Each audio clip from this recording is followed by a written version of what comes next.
So this is my presentation so far. My first slide goes over what my topic is, which is Alzheimer's disease.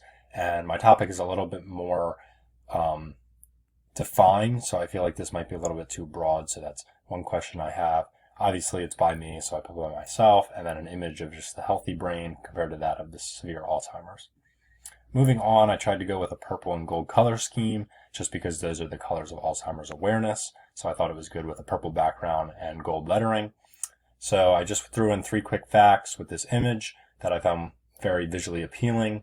And the quick facts are just to get the audience, wondering about the disease and just seeing how much it affects people throughout our country.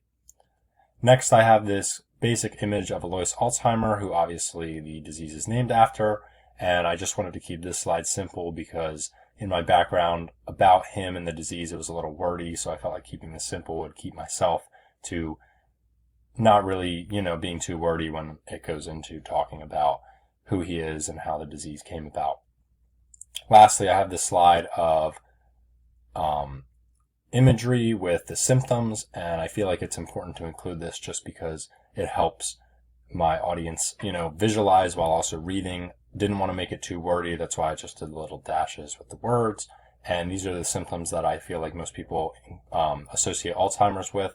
And then the imagery, I just was a little bit concerned on if it would be too, cartoony looking compared to the last slide with the imagery of Alois, just because it's a little older picture and then these are a little bit more, just cartoony.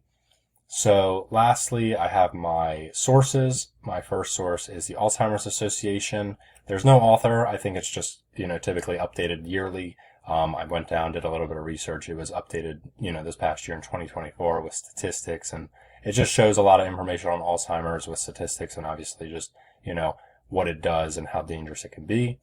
And my last source is from the Mayo Clinic. It was published July 10th of this year, 2024. Just a little bit of an overview, and I felt like it was very informative and gave me a lot of information on, the changes in people's personality behaviors you can see, and then how it can, be prevented possibly by certain lifestyle factors. So I feel like these 2 sources are pretty good in really driving my understanding of, the disease and how I'll incorporate a lot of this information into my presentation.